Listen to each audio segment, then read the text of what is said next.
Hello. Good morning, sir. Am I audible? Hello. Good morning, Yes. sir. Okay, okay. Yeah, you are clear.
Because I'm gonna know you should join late. You should join late. Okay. So this much also is not there. Okay.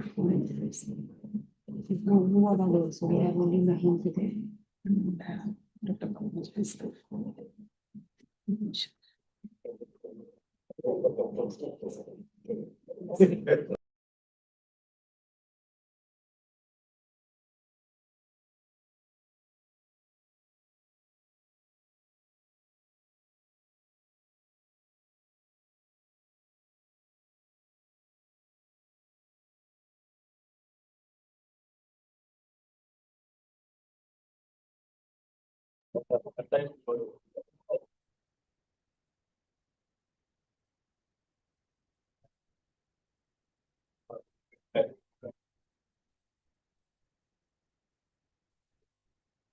A very good morning to everyone. On behalf of Young Lives and Center for Economic and Social Studies, I warmly welcome you all to the launch of the preliminary findings from the Young Lives seventh round of the longitudinal study focused on well-being of the young people in Telangana. It's a privilege to have amongst us our dignitaries who are present here amongst us to give us their valuable time and insights. I would now like to welcome our chair of the session, Professor Mahendra Dev, a distinguished professor and editor, B.P.R.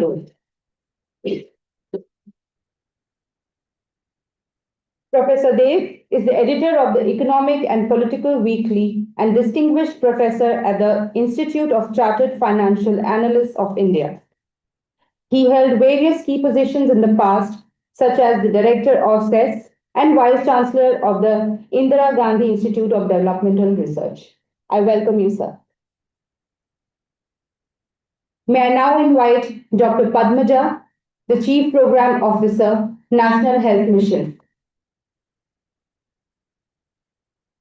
Dr. Padmaja has over 33 years of experience in public health. She played a pivotal role in many maternal health and nutrition initiatives in Telangana state, which have been instrumental in bringing change in the maternal health profile in the state. Dr. Padmaja has received MS Signature Awards for her exemplary work in maternal health in the state of Telangana. I welcome you, ma'am.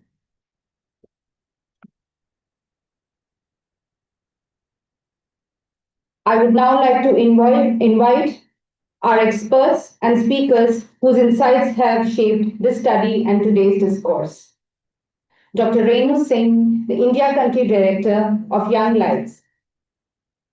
Professor Revathi Elanki, Director of CESS.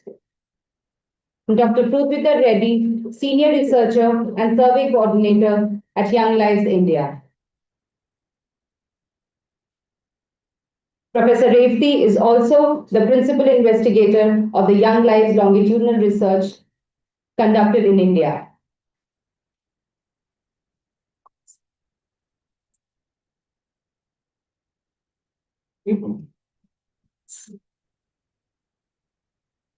To set the tone, I would give you a brief introduction about Young Lives.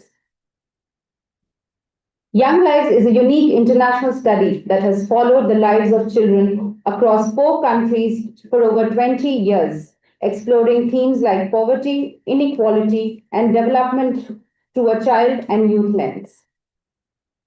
Today, we are going to hear findings on key indicators of youth well-being, education, work, health, nutrition, and family lives. These fact sheets offer evidence that can help shape policy and programs for a better future for young people in Telangana. Let us now begin our event with the lighting of the ceremonial lamp. I now invite our dignitaries on the dais to kindly come forward.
May I now request Professor Mahendra Dev to give his opening remarks and chair the session. Sir.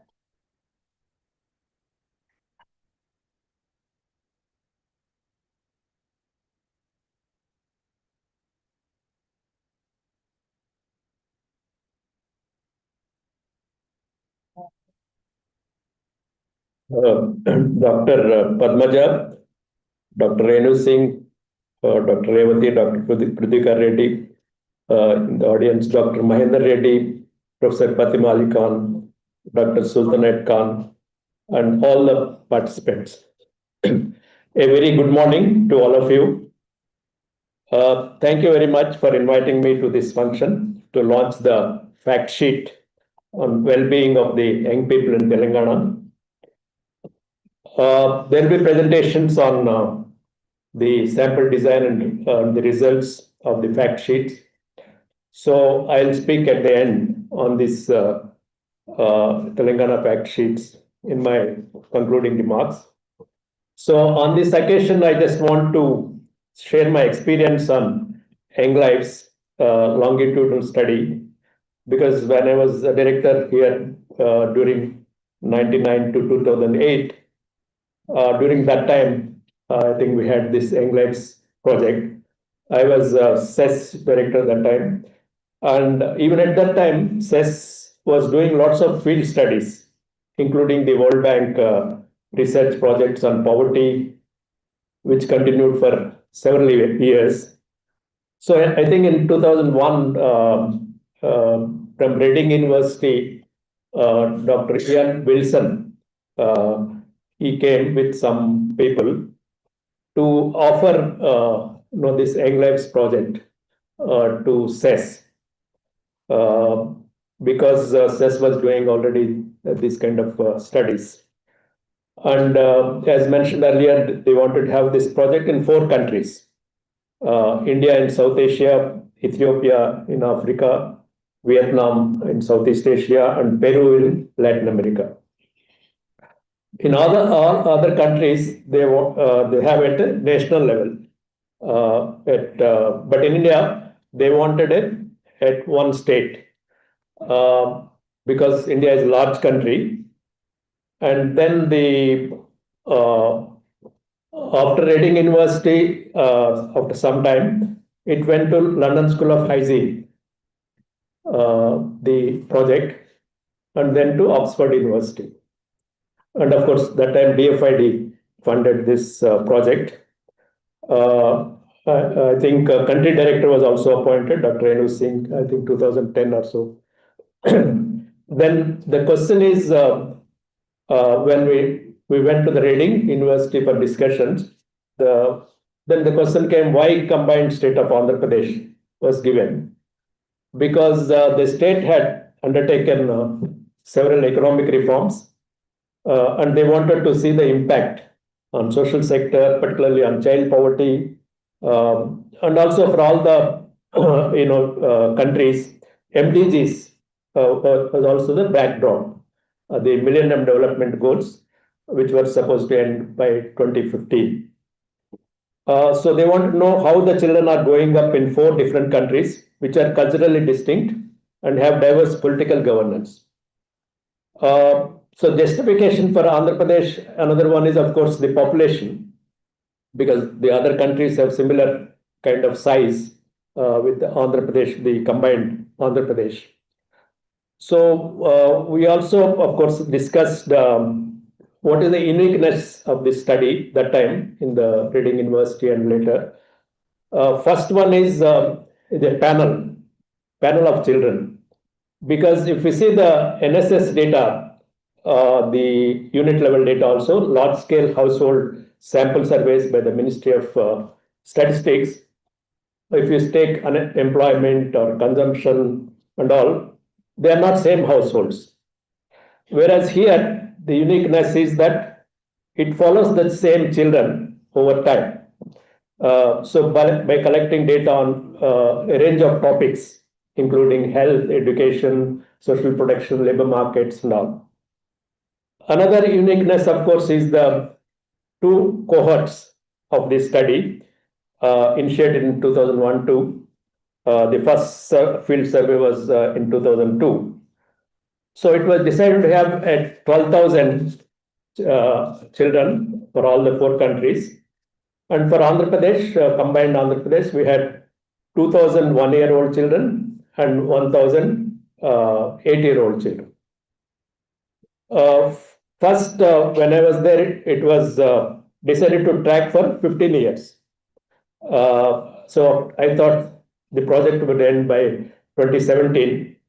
So I'm happy that we are still continuing, and the successive directors and CESS faculty continued to work on this Young Lives project. The third feature is that it uses mixed methods in the survey. Initially, it was quantitative. I think after a few rounds, then qualitative aspects also came up. And so it's a mixed methods, both use quantitative and qualitative ones. And also it has a policy engagement aspect, one of the objectives. In fact, I remember we had collaboration with Save the Children that time to have as a partner for us in in policy engagement with the government and other stakeholders. Another important feature is fourth one is that the survey focuses on the diverse group of children from different socio-economic backgrounds. For example, even sub-studies we did. For example, we did on tribal children. I think ActionAid was a partner that time. Last one, of course, is the dissemination, because you spend a lot of money and then you produce results, but you don't disseminate. So dissemination is equally important for policy influence. So I think today's function is on the dissemination of these fact sheets. And then disseminate to all the stakeholders. And I'm happy to know that we selected this one-year-old children. They have become 22 years by now, in 2023, I think. And 8-year-olds became 29 years.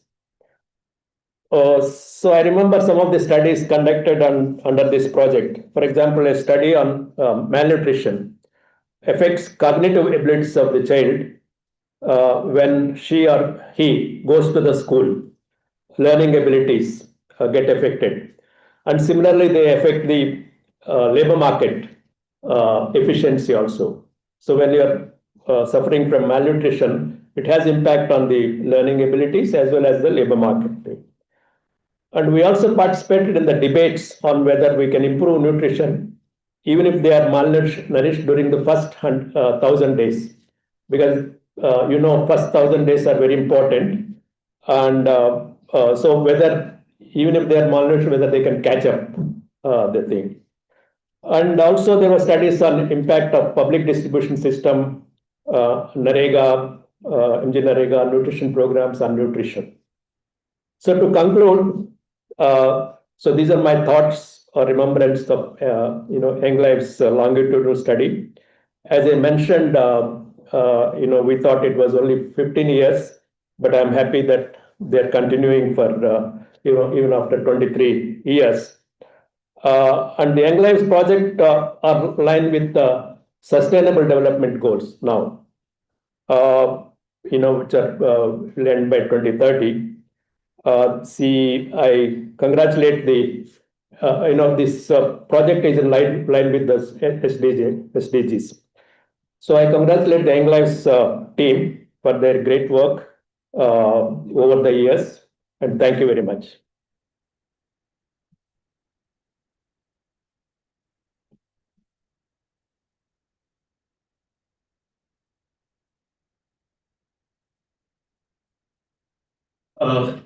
Now I request Dr. Renu Singh, the country director, English, to say a few words on the overview of movement.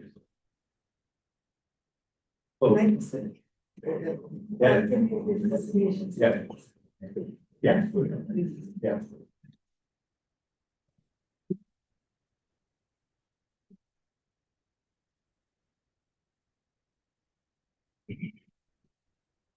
Yes.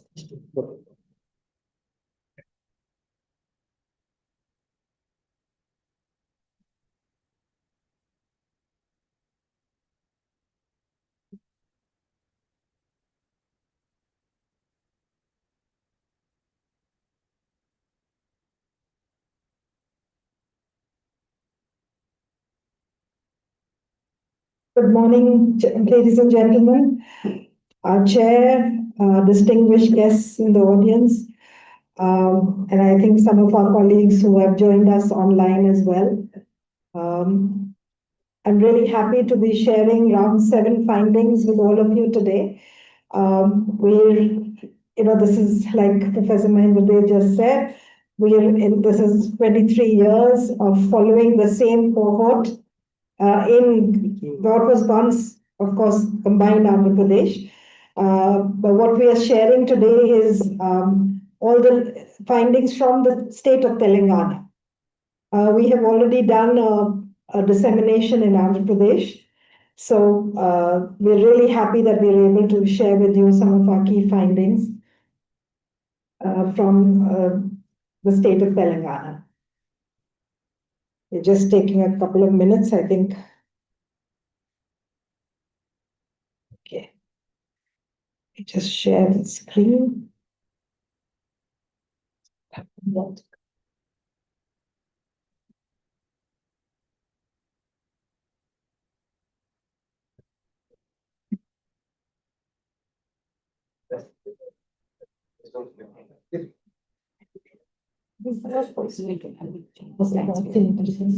Okay. Right. So, as Professor Mahendra had already shared with you, when we began the study, this was in 4 countries: Peru, Ethiopia, Vietnam, and India. And in the state of combined Andhra Pradesh, now Andhra Pradesh and Telangana, we've been actually following 3,000 children since the year 2002, 1, 2 rather. And the younger cohort was born in 2001, 2. So they were 1-year-old when we did the first survey round. Yeah. And the older cohort were born in 94, 95, and they were 8-year-old when we began the first survey round in 2002. And of course, now in this round, which was conducted round 7, which was a 7th round, was conducted in 2023. They turned 22 and 29. We use the life cycle approach in this study, which means we look at all the drivers as well as impact of multidimensional poverty. So we're looking at multidimensional poverty, not just monetary poverty, and we're looking at transitions of young adults now into the labor market, into family formation. Many of our 29 and 22-year-olds are married with children. They've transitioned into higher education as well. And I think we've been able to actually track them over these years. And you can see on your screen now. So if you see, can we go back, please? So if you see the 1-year-olds in 2002, in this round turned 22, right? So we've been doing the survey rounds at different intervals, and when they were 1, 5, 8, 12, 15, 19, and then 22. Here you've got the 8-year-olds. We've written 1920 because this was the phone survey. During the pandemic, we were unable to do a face-to-face survey. And in fact, we did 5 telephone surveys, and therefore they were spread out across a longer period. And that's why we've written 19 and 20 for the phone surveys, which spread over 2020 and 21. The 8-year-olds, when we began, this is the older cohort, who we were calling the older cohort. in round 2 turned 12, then 15, 19, 22, 26, 27 during the phone surveys, and now they are 29. So what this allows us to do is you can track the children across these 23 years. What happened to the 1-year-olds as they moved into Anganwadi centers, into primary school, into middle school, late adolescence, 19, right? Moving now into 22, many of them into higher education, into the labor market. If similarly for the 8-year-olds, right from the time when they were in primary school, tracing them through middle school, secondary school, higher education, labor market, family formation, many of them married with babies. And also looking at issues where you can compare, you can not only, so this is intra-cohort, but you can also do cross-cohort comparison. So you can compare the 8-year-olds in 2002 older cohort with the 8-year-old younger cohort in 2009. This is 7 years apart, right? You could compare the 12-year-olds older cohort in 2006 with the 12-year-old younger cohort in 2013. So you can now, in this round, compare the 22-year-old younger cohort in 2023 with the 22-year-old, please go back, Satya. It's shifting. With the 22-year-old in round 5, that is 2016. So what you can do is you can not only trace the cohort, do intra-cohort, analysis, but you can do inter-cohort analysis because they're 7 years apart. And therefore, sometimes it just forms a natural experiment. For example, the right to education, as you all know, came in 2009-10. So only the younger cohort were impacted by it because the older cohort were already 15 by then. Yeah, and this is really looking at the age group 6 to 40. Right, and this is when we're looking at compulsory education. So we can actually see the impacts of the RTE Act on the younger cohort vis-a-vis the older cohort, just by purely as a natural experiment. So similarly, when a new policy is introduced and it impacts one cohort at a particular juncture, we can look at doing some analysis around that as well. We are basically not an intervention, we are a purely observational study. An observational study, and as Professor Mahendradev mentioned, we are a mixed method study. So along with these 7 rounds of survey, I want to also add the fact that we've done 5 rounds of qualitative studies. And we've done some school surveys. So for example, during the pandemic, we did a head teacher survey. We've done one primary school survey in 2009-10, a secondary school survey in 2015-16, and in 2020, we also did a disability study because in our cohort, not by design, but by just the very fact that there were more than 100 people, young people with disabilities in our sample of 3,000, we were able to reach out to them and find out what was happening to them during the pandemic. So longitudinal studies not only allow you to understand how policies are impacting young people over years, but also you're able to reach out very quickly, say in a crisis like a pandemic. I don't know of any other study which was able to reach out to vulnerable populations like people with disabilities immediately to find out how the pandemic was impacting them, like we could, because we already knew where they were, we knew their numbers, we had to use protocols such as getting community guides to go with tablets, put on Zoom, special educators using sign language sitting in Tirupati or Hyderabad or Delhi, talking to these young people, trying to understand what their experiences were, the fact that medicines were available, therapy was not available. I'm just giving you an example. So because we already knew where our cohorts are, where these young people are, what their characteristics are, we were able to reach out to them very quickly, even during the pandemic. And we were able to do the telephone surveys starting July 2020, which very few studies happened at that point. But we were able to go in immediately and start looking at what was happening to our young people, and especially those who are below the poverty line. We go to the next one. So 23 years, Attrition rate in India has been the lowest across the countries. 25.6% attrition in Ethiopia, 19.8% in Peru, and 11.5% in India. So a big congratulations to the CESS team and especially our supervisors. I think they really need a round of applause because they are the ones who we kept constantly with us from the starting round one. The fact that we've been able to retain them and they've been able to have those relationships in the communities. I think a lot of, this needs, we need to recognize that other countries are not able to do what we have been able to achieve. And I think this is one of the global studies today in the world with one of the lowest attritions rates for a longitudinal study of this nature. The ones that, of course, you've got a higher attrition rate for the older cohort at 16% compared to the younger cohort, which is 9.2%, but that's because of the age. Just understand, at 29, many of them have migrated out. There's international migration, some refusals, of course. There are refusals in every round. We've had some refusals, I know, from even Hyderabad, where people said, my daughter's got engaged, I do not now want you to talk to her. But the team have been so proactive. Even when our girls got married, we thought, the older cohort turned 22. We said we were going to lose a lot of them because, they would have gone into new homes. We had to go to new families. So, but the team went to the parents, got the parents to call the in-laws, tell them that we are going to be coming, and we are people they know, they're familiar with us, and to please allow us to continue talking to their daughter-in-law now.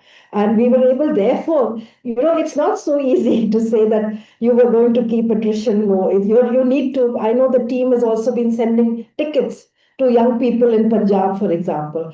Come meet your family. You're working in Punjab, come meet the family and we'll also interview you. So we have to use some of these innovative methods. Can we have the next one, Sandra?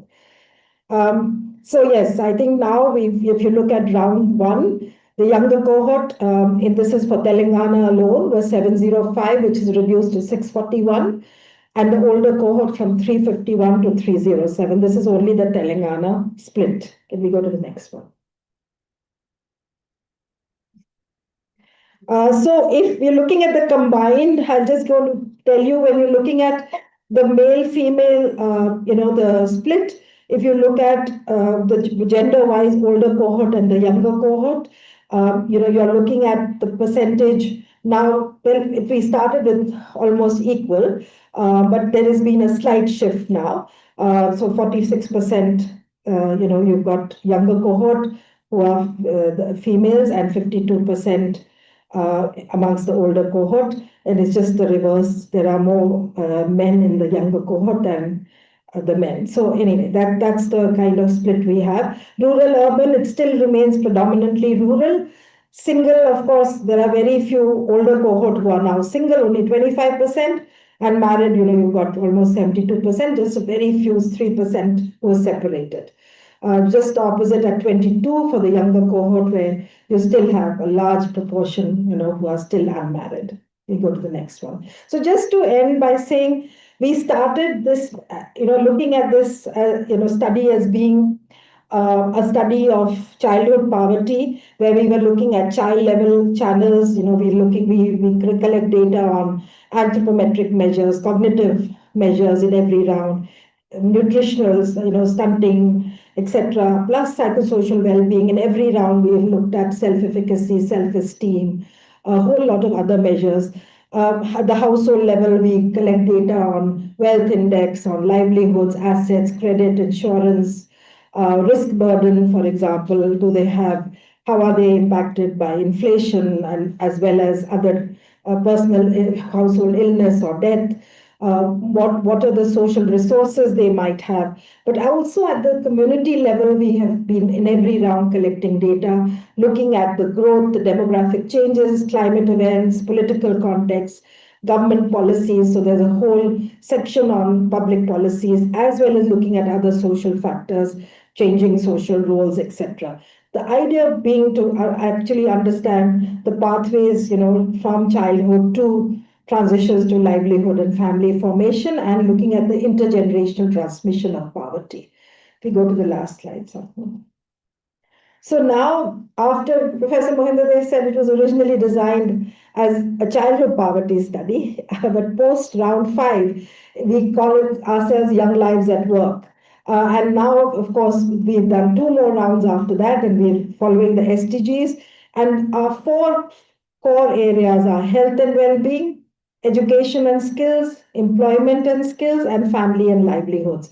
And of course, at the core of this remains new vulnerabilities, especially climate change. And we've just got funding to set up a research hub on climate change in Oxford at the Young Lives study at ODID.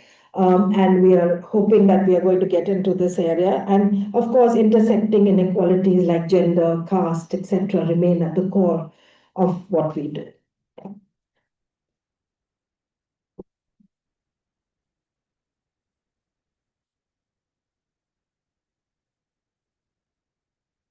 Thank you, Dr. Wesley, for an overview of the young lives. So I'm happy to know that attrition rates are lower in India compared to other countries. And now I request Dr. Sudhir Reddy to give a presentation on sampling design of the project.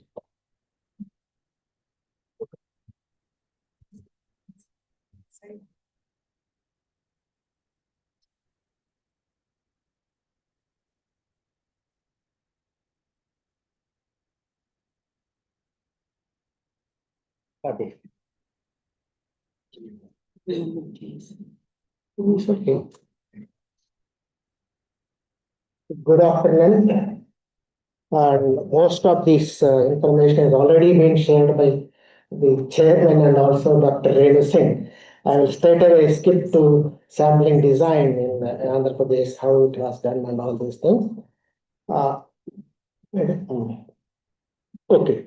It was decided that the sample in every country, 20 sentinel sites, 20 sentinel sites, one geographical area. That is, in our country, it is a mandal. So in each country, it is 20 mandals. If you want to understand this quickly, so 20 mandals has to be distributed in entire Andhra Pradesh.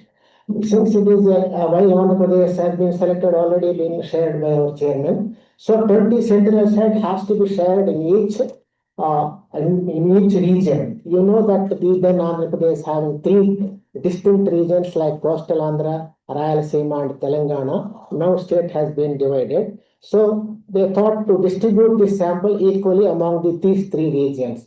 So now coming to the Telangana, each region we decided to have one poor district and one non-poor district. Why poor and non-poor? The title itself is International Study on Childhood Poverty. So in other countries, for example, in Peru, they don't have the district level information or mandal level information, so-called regional level information. They distributed the sample randomly across all the entire country. But we do have information on districts and mandals. So we thought first let us segregate the poor district and also non-poor districts.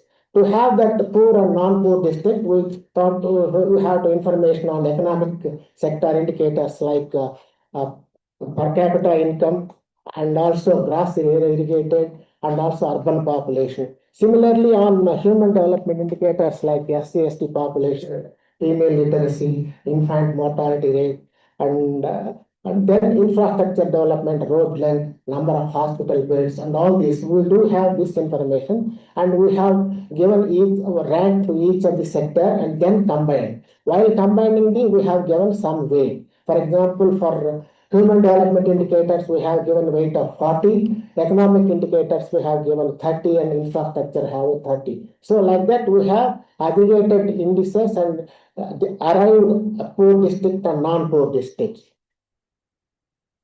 Mahbubnagar, Adilabad, and Nalgonda, we derived as a poor district, and Rangareddy, Karimnagar, and Nizamabad as a non-poor district. So within the poor district, we have to select one poor district. So besides ranking these districts based on the rank, economic and infrastructure and human development, we also thought of giving importance AP program. At that time it was being implemented, which has a huge bearing on the child well-being and also women welfare. So AP has been was implemented in both the districts at that time, that is Adilabad and Mahbubnagar. So ultimately, Nalgonda has been eliminated. Within these two, why Mahbubnagar? So Adilabad is predominantly a tribal area. So we thought, let us choose this Mahbubnagar as one of the poor districts for this project. Next is among the non-poor, Rangareddy is close proximity with Hyderabad city center. So we thought it is not ideal to include Rangareddy. And then Karimnagar and Nizamabad both have similarities, and it has become a lot of discussion at that time. So we discussed with the NGOs who are working with women and children, and according to their inferences, we selected Karimnagar is ideal for selecting the non-poor district. Then coming to the how to select mandals. So we thought since it is a poor dominated project, we want to give importance to the poor. 2 sentinel sites to be allotted to the non-poor district and 4 sentinel sites to be allotted to poor district. And Hyderabad being a culturally different and having multilingual center and also state capital, we thought 1 site to be allotted to the Hyderabad capital and rest 6, 2 to non-poor district and another 4 to poor district, 4 mandals. So we don't want to disclose these names of the mandals because research ethics does not permit us to reveal the below district level information, including children, because we have to anonymize all these things. We are anonymizing and we are not able to reveal the names of the mandals. So coming to the mandal, how we have selected the mandal. Similar procedure we followed like the districts, because some of the indicators we don't have. For example, under economic category, we don't have per capita income at mandal level. Similarly, urban population also, we don't have information for some of the mandal. So we thought of including number of milk animals under economic sector and also urban population also we have included. So like that we have derived, but at the same time we also thought of giving one SC/ST dominant mandal under poor. So 30% of above population we have segregated one set of 30% of SC/ST population mandals, and another set is rural mandal. Under that we have selected one mandal under SC/ST and 3 mandals are distributed among rural across randomly that is spreading to the Mahbubnagar district. Then after selecting the mandals, how to go about selection of villages? So villages selection, we thought these villages have to be distributed across entire mandal to capture the variations.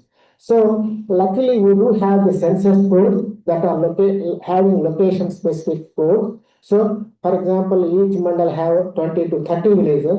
We have listed 1 to 20, 30 villages and equally divided into 4. So and each part we have picked 1 village.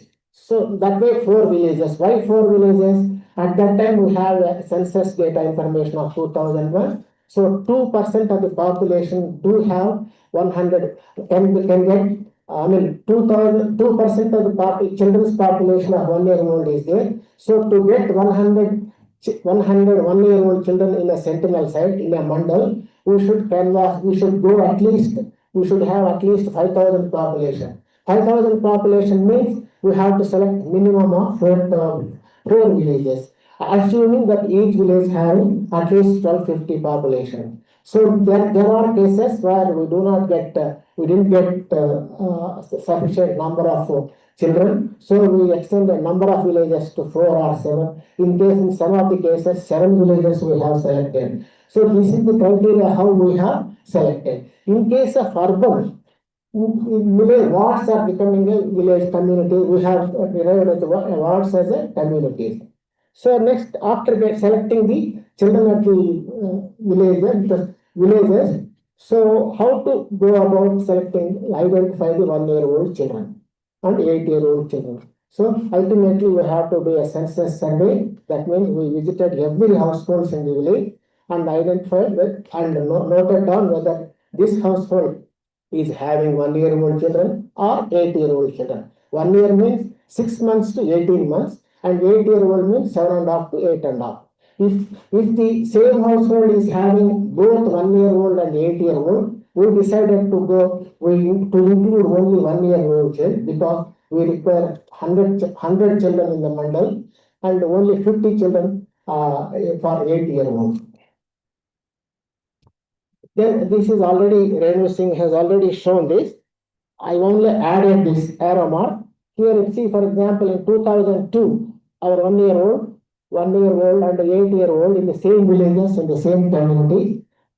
2006, they are 5 years old, they are 12 years old. 2009, third round, they became 8-year-old, 1-year-old became 8-year-old. It has become easy for us to compare this 8-year-old vis-a-vis this 8-year-old. What are the changes happened in 7 years old? If so, why? What are the policies? What are the other reasons? Like that, now round 7, 2023-24, the 1-year-old become 22-year-old. We are able to compare with the 32-year-old of 2016 of older cohort, like this two.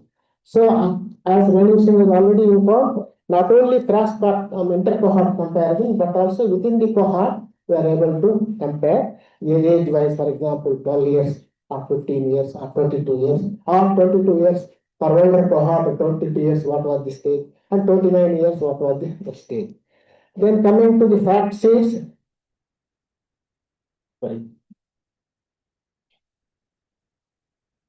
Health and nutrition and well-being is one of the fact sheets. We are only presenting preliminary results.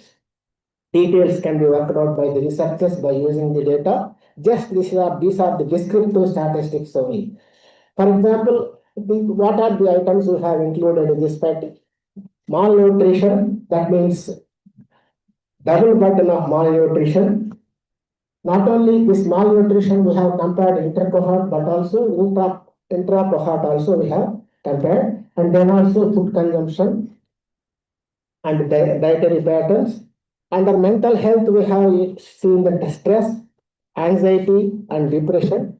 And finally, subjective well-being. This is simply perception, that is his own perception on well-being of the household. That is, we use the ladder 1 to 9, 1 being the worst, and 9th step is the best situation. And we ask the respondent, where are your household or your position in these 9 steps? This we are asking in every round. And this is, policy context, NFH survey in Telangana conducted in 2019-21 says nearly one third of the population are obese, right? Then also other evidence also revealed 87% of adolescent girls are stunted, are underweight, or thin. And higher levels of education of the women as well as the adolescent girls in the household are also having a toilet facility in the household, is having a great positive impact on the nutrition status. That means reducing stunting as well as underweight. And the Telangana government also running several nutrition schemes like Arogya Lakshmi, Balamrutam, supplementary nutrition program to address the malnutrition. Besides, our own young life study has conducted during the COVID, and it also revealed that job loss or death of a family member or price rise or some other mishap in the family has a great impact has increased the anxiety of the people.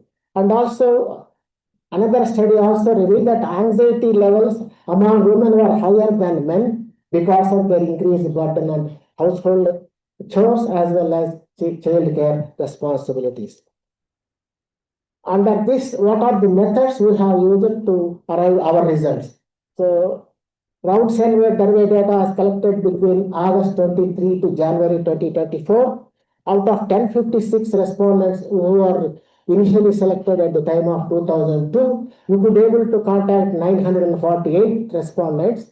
That means 89.7%, only simply 10.3% attrition rate. What Renu Singh has given is combined Andhra Pradesh, but here I am showing only Telangana attrition rates are much lesser, much low compared to Andhra Pradesh.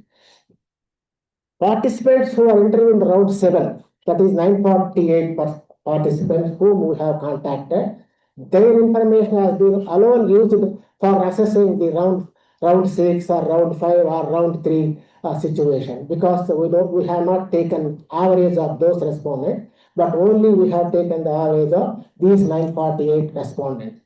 Then under the mental health, we have already shown you that anxiety was evaluated using the GAD, that is generalized anxiety disorder. That we have 7 questions in that, and we have a scale mild and low, willful anxiety and severe anxiety with having some scores. Depression also we have measured using patient health questionnaire that have 9 questions. And we have those answers we have categorized into different indicators, and also I have shown there. And then stress levels are also using the perceived stress level scale that have PSS, that have 10 questions, and where scores between 0 to 13 indicates low stress, 27 to 40 indicates high stress.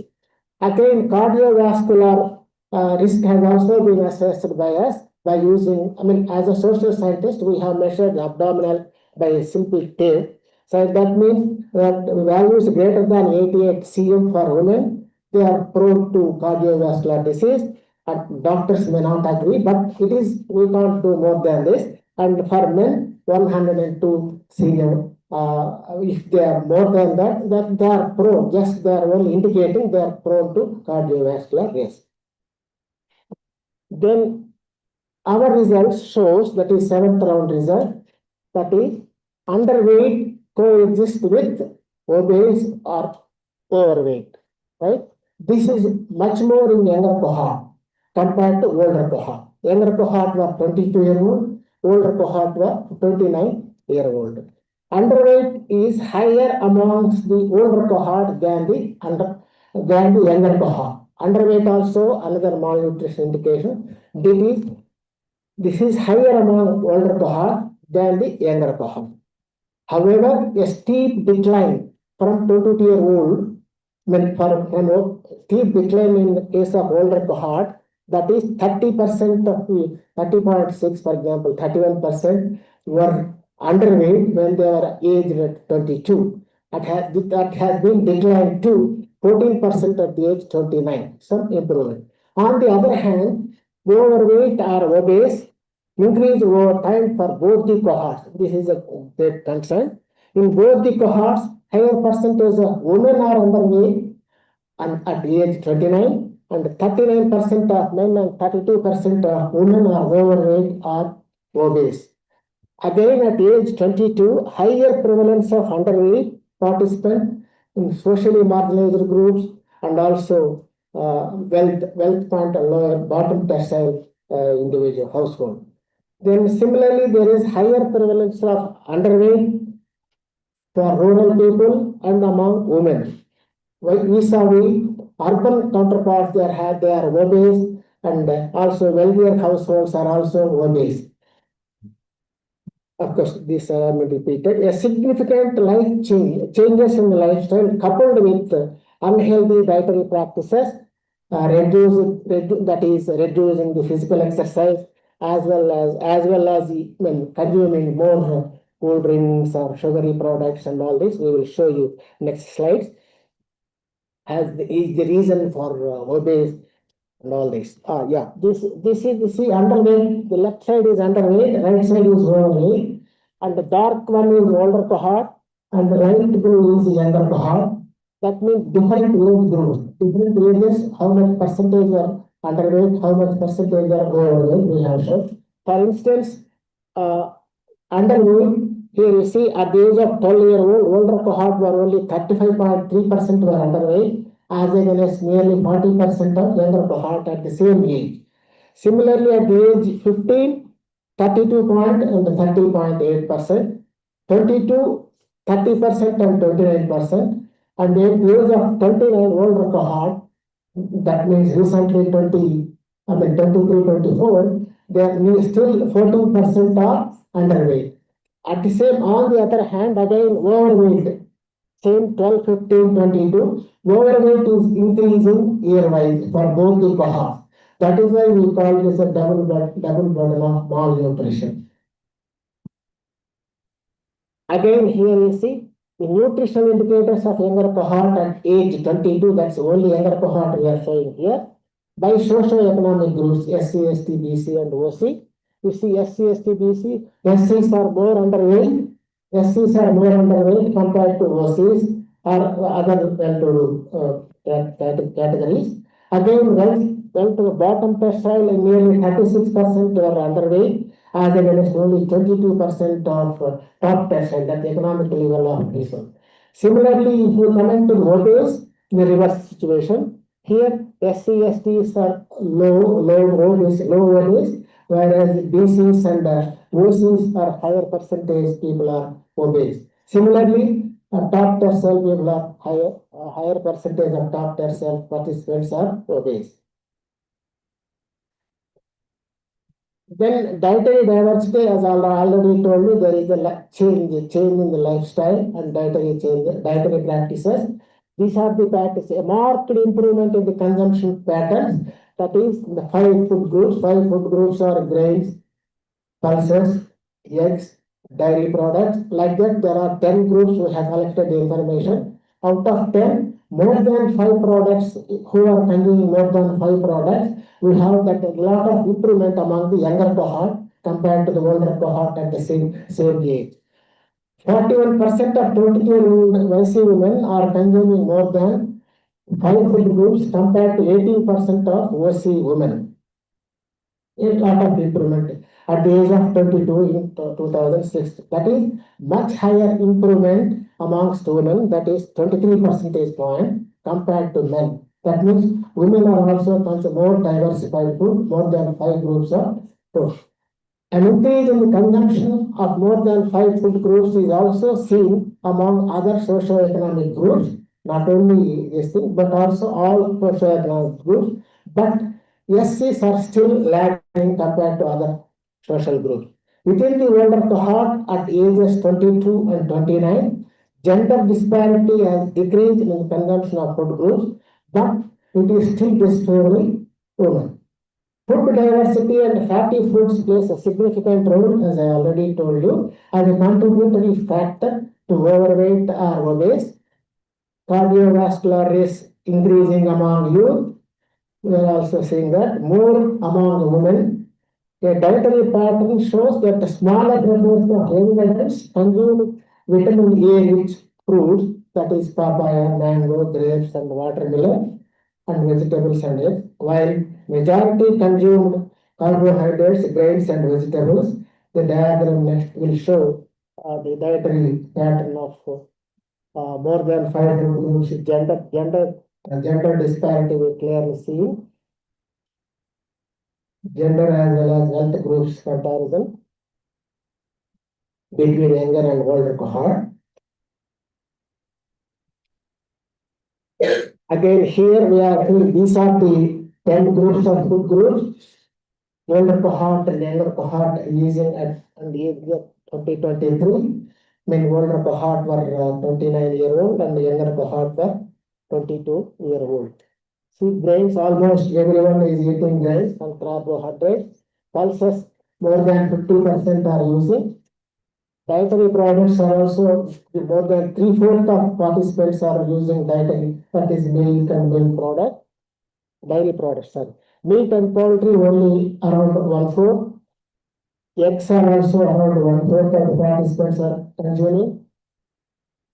Like that, you can see leafy vegetables, but vitamin A rich fruits only less than 20%. Not even 1/5 of the participants are consuming vitamin A fruits like mango, papaya, watermelon, and etc.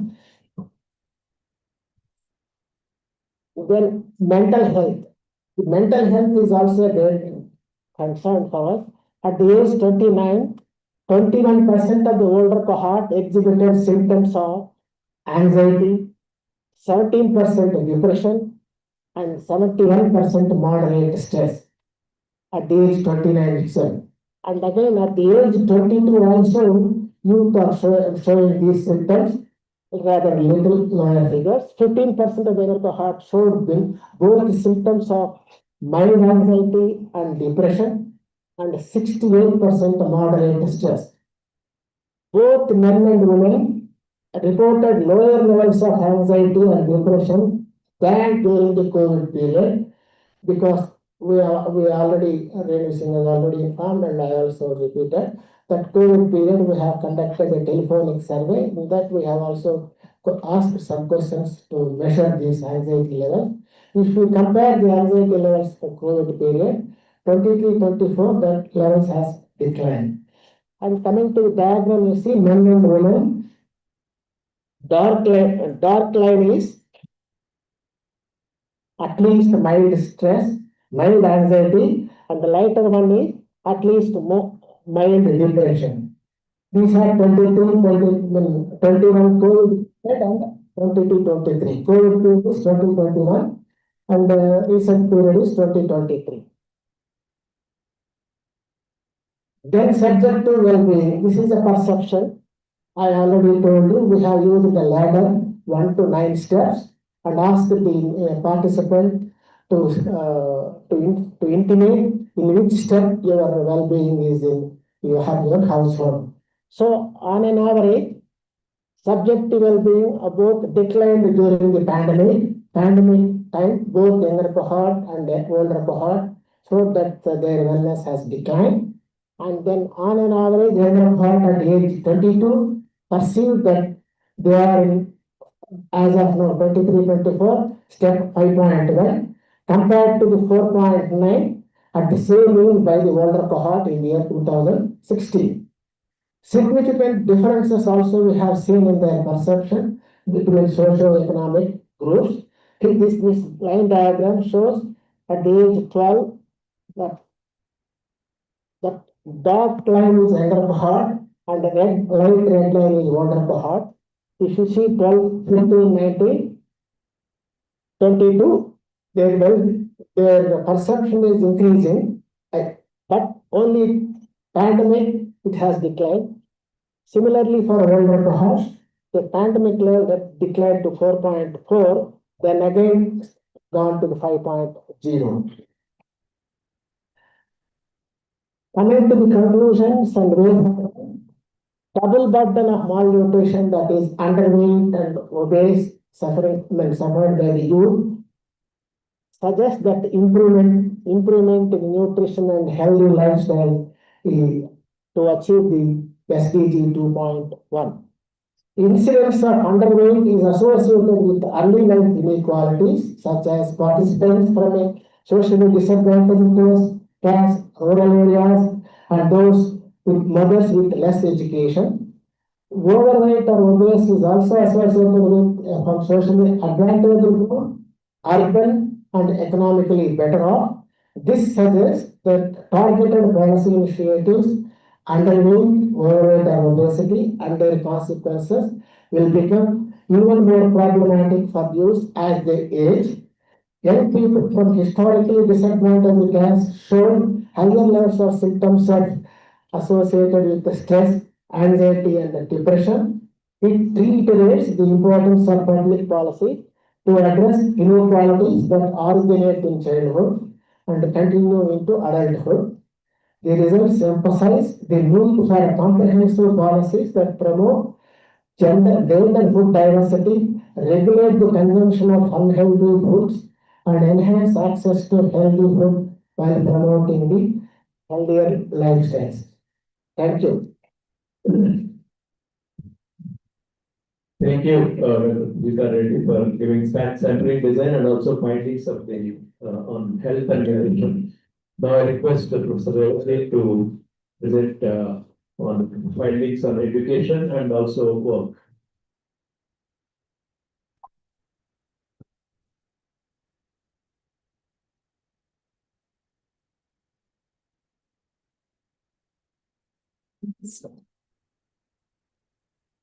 Yeah, good morning to all. I just get the chair, distinguished guests and board members, Professor Mahinder Reddy and Professor Fatima Ali Khan, and guests from other institutions. I'll be presenting findings from the fact sheet 2, which discusses work and family lives in Telangana. So this fact sheet would be discussing three areas. That is, what is their status, whether they are studying and working status, that's studying and working only, or not in employment, education and training. That's a category, special category, which is internationally used. And then the labor market participation, which looks at weekly status, paid, unpaid work, and quality of work in terms of having contracts, number of hours per week, and job satisfaction also. And the third aspect that's covered in this fact sheet is family lives and work. That's marriage, age at marriage compared to the earlier cohort, fertility, and early marriage and parenthood. And what are the outcomes of such disadvantages for women with early marriage and parenthood? To give just a policy context of Telangana is more services led kind of economy. The GSDP growth is 66% is services drawn from services sector, but population dependent is 33%, and working age population is 67. Unemployment is also high. Youth unemployment is even higher, and bulk of the employment is in informal sector, mostly agriculture and services. And then the labor force participation rate among women is 52, and for males is 85. That's the gender gap is more. And state policy is also stressing or laying emphasis on a women's led kind of empowerment in the form of Mahila Shakti, SLG groups, to enable them to participate in labor market. Then the methods, I think they are all given already, but I want to say that the comparison in for this fact sheet is cross cohort, that is age 22 in 2023, who are the younger cohort, with those in at the same age in 2016, that is 7 years before, and also aged 19 years in 2020 with those in 2013. So older cohort were 19 years in 2013, and also aged 15 years in 2016 with those in 2009 OC. So here three age groups are being compared: 15 year, 19 year, and 22 year. And also this is cohort progression. Cohort progression is, as I said, 15 years, 19 years, and 22 years. And the participants are classified by gender, area of residence, that is urban or rural at the time of data collection, and household wealth. I think methodologically household wealth has been taken as in round 1. We also had round 5 wealth, because wealth or assets are not the same. Over a period of time, they keep increasing or changing. But for this purpose, we have used the calculated the asset index according to the round 1, and classified that as top, middle, or bottom wealth percentiles and compared caste, of course, and then mother's level of education. So mother's level of education is cohorts with mothers who had no education at all, or 5 years of education, or 10 years, or more than 10 years of education. So there's a lot of difference. This is one of the factors that is contributing to the early disadvantage. And working status has been analyzed as whether they were working at least 1 year in the last 12 months, that's the usual status, and also in the last week, whether they have been working in the past week of the interview. And time use analysis also has been followed to assess time spent, that is hours per day, in either paid work or unpaid work, taking care of children, care work, and both for the cohort as well as their spouse. That is to make a comparison between men and women. So what are the findings from this? The working and studying status by age and cohort. This shows that if you look at cross-cohort comparison, that the shift from education to employment is happening at a later age. This is a heartening kind of thing. Compared to the older cohort, among the younger cohort children are shifting at a later age into labor market. Earlier they were working, more of them were working when they were younger in 2016, but by 2023, the same 22-year-old, there more of them have been in studying, either exclusively studying or studying and working. So that's the change that we witness in 2023 among the 22-year-old. But when we look at the need category, that is not in education, employment, and training, that's the category which is very crucial. And here women predominate. I think if we look at the need category also, it is in the age 22, it is 14 among the younger cohort and 17 among the older cohort. But when we look at the gender composition of the need, women predominate in the need category. So they're neither in employment, education, or training.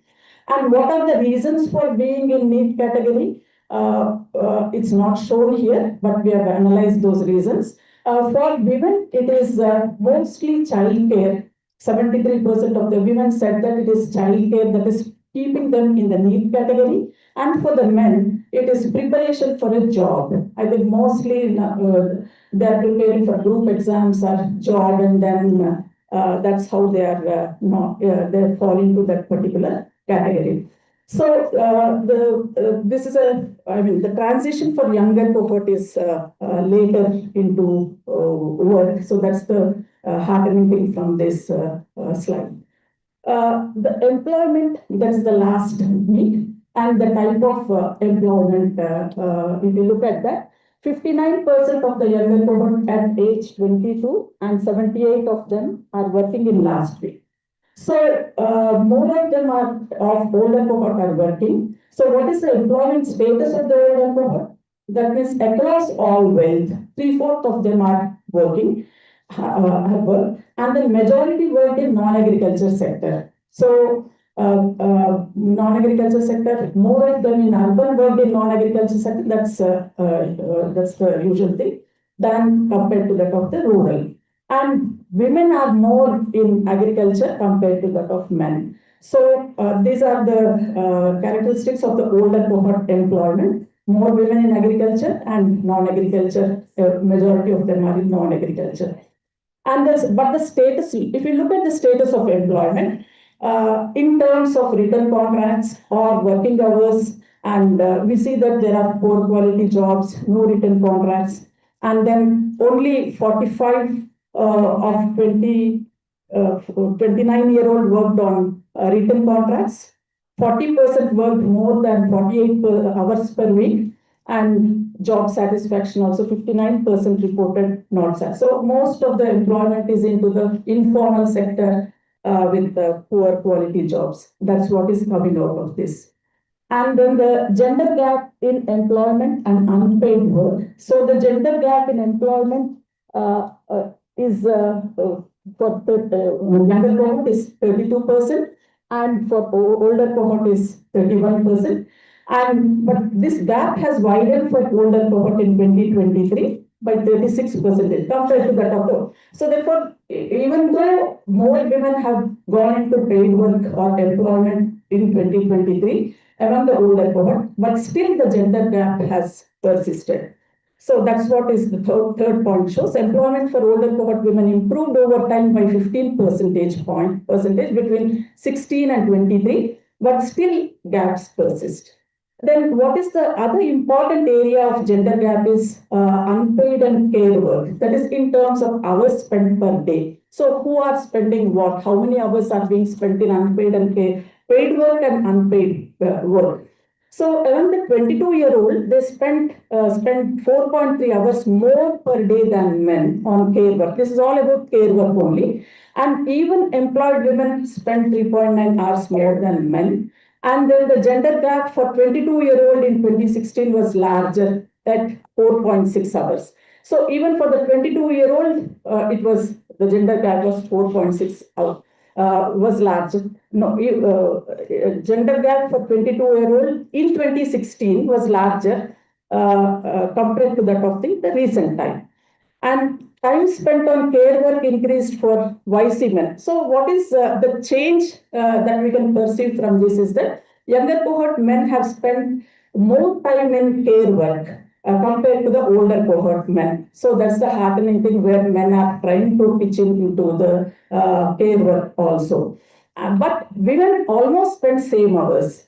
So that's the point. And then YC, younger cohort men spend lesser time on paid work than older cohort men compared to YC and OC women. So all this put together, we can come to a conclusion that women are spending almost the same time, but men, younger cohort men have their time spent in care work has fallen, but still there is evidence that women are spending more time on care work, and then this is because of the expectations and gender norms that's there to carry on their household responsibilities. And the family formation, the third aspect is that the younger women are far more likely than men to have experienced marriage and parenthood at age 22. So in 2023, 52% of YC women are married and had a child compared to only 6% men. That's, I think, more higher percentage of women are married. And positive shift is there in child marriage and teenage pregnancy of girls. So in 23, fewer younger cohort were married before legal age of 18, that is 16%, compared to older cohort women at 32%. This is very, I mean, it's an improvement. Older cohort, 32% of women were married before 18 years, but now it's 60, half of it reduced to half. And fewer had a child by 19 years of age, that is 22, which was earlier 29%. And so compared to women, this is compared to men, this is more. And what are the outcomes? That's important because of early marriage and having a child at earlier age, the outcomes in terms of completion of higher education, or getting into a job that is a decent kind of work with written contracts, that's defined as that. In terms of outcomes, they are disadvantaged. So these early life disadvantages of women are linked to higher rates of child marriage and parenthood. And all these characteristics that like lower maternal formal education, household wealth at birth, and being from disadvantaged castes, these are found to be strong predictors of child marriage and early parenthood. So the conclusions for this from this fact sheet are that the transition to labor market is occurring at a later age for the younger cohort, and higher proportion of younger people, predominantly women, continue in need. Most young people at age 29 are engaged in poor quality jobs, and smaller proportion of women compared to men are employed, but burden of unpaid care is disproportionately affects women. And early marriage and early parenthood remain a concern, with 16% of YC women being married before legal age and 22% of them having a child. These early life inequalities are reflected in rates of marriage and early motherhood. So there's an urgent need for the state to review the SDGs 5, that is gender equality and decent work, so that the youth could get better quality of jobs and women also could participate in the labor force, or it could enhance labor force participation. Now I move on to the third fact sheet. Education and learning in Telangana. This has some surprises also and some good achievements. So this fact sheet discusses about education outcomes, that is completion rates at lower secondary, higher secondary and university levels, access to digital devices, that is internet usage and computer usage, and learning outcomes. I think this is very important, learning outcomes, where a reading comprehension test performance has been conducted, and what is the performance of the younger cohort over a period of time, that will be clear to us. So I will not go much into this policy context, where Telangana was front runner in the SDG 3 index, and I can move on to the findings. So in the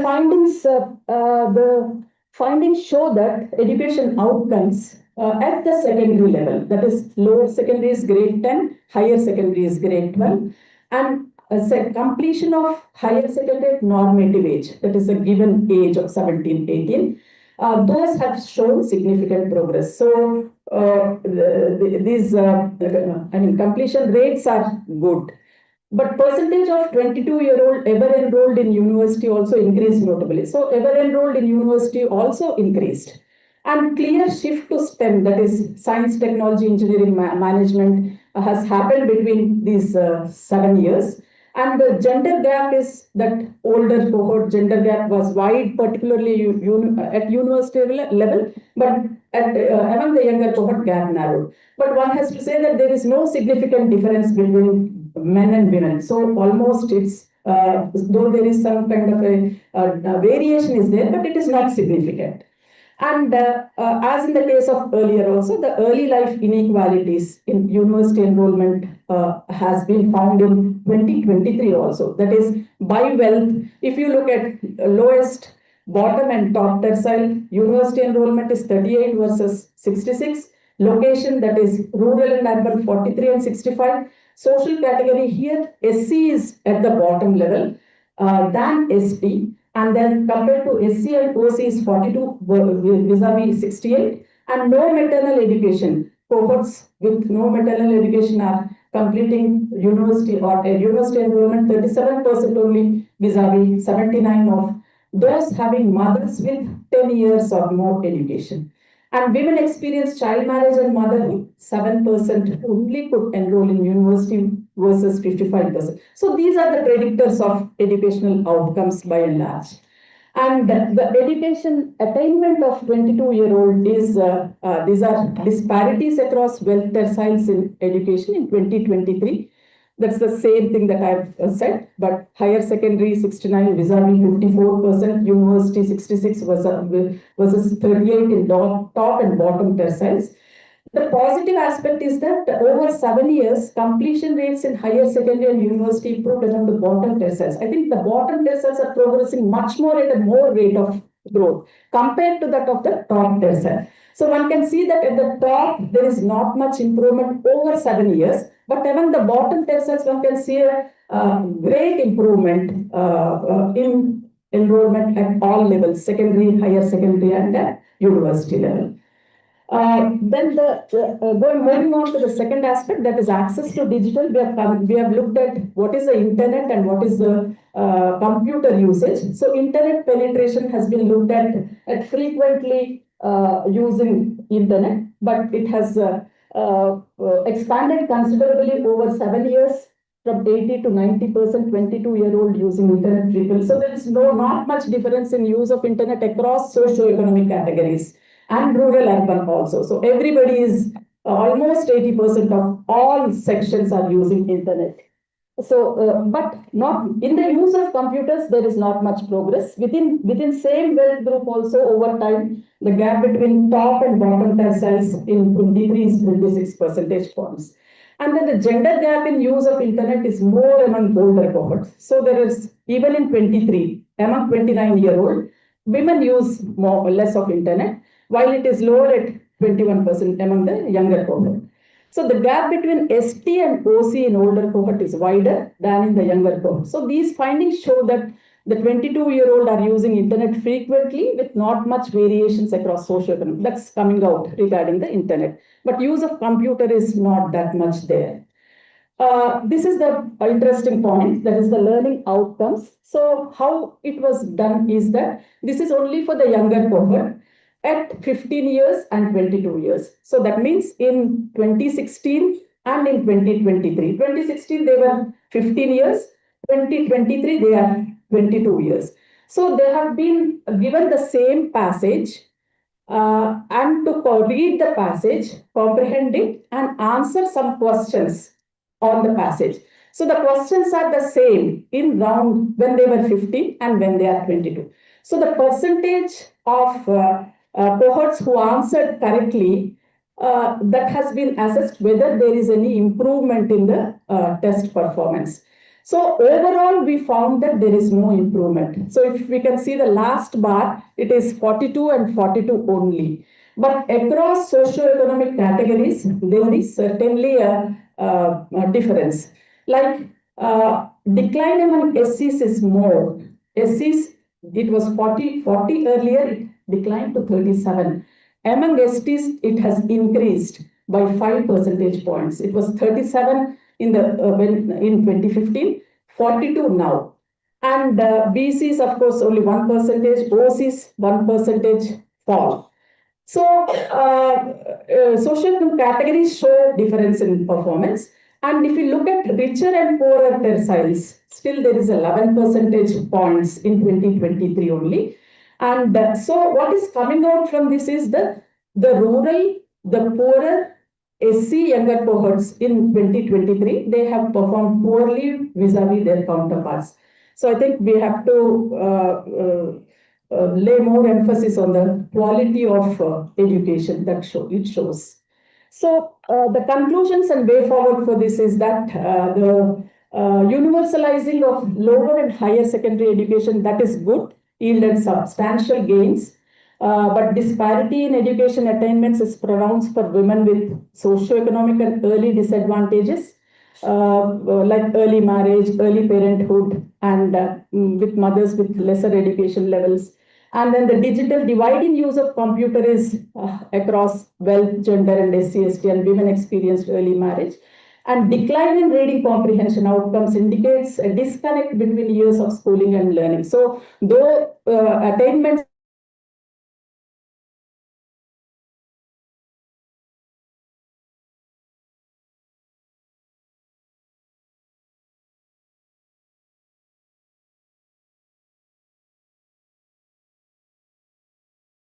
education also, there is not much of equitable access. And digital tools, though they have access to digital tools, that itself is not leading to any improvement in learning quality. So I think we all should think of how digital tools can really be used to improve the learning quality of the students. Thank you.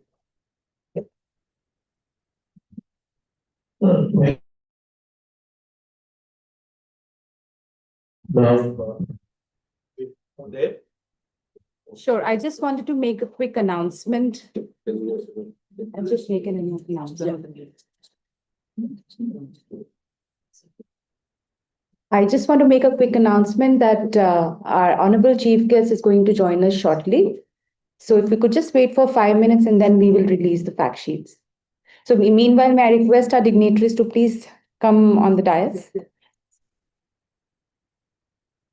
Have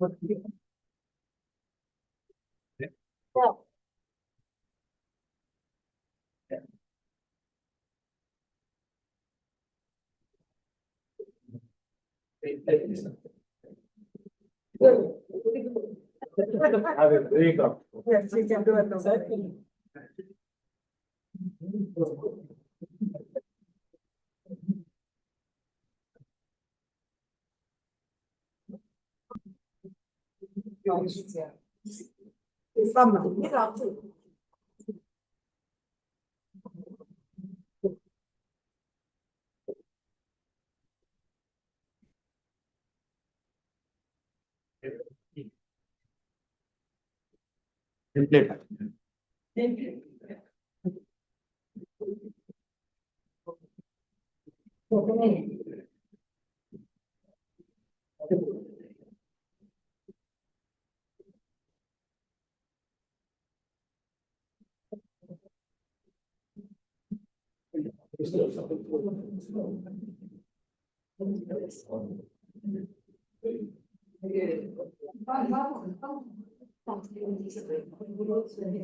Now I request Dr. Padmaja to say a few words.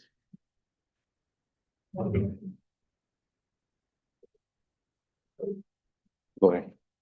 So, warm greetings to the dignitaries on the dais and off the dais and others who are attending this dissemination workshop. So, I'm very grateful to the opportunity to be part of this presentation of seventh round study findings as fact sheets. I appreciate the Center for Economic and Social Studies and the Young Lives Research team for their tireless efforts in conducting this valuable longitudinal study on child poverty and youth well-being.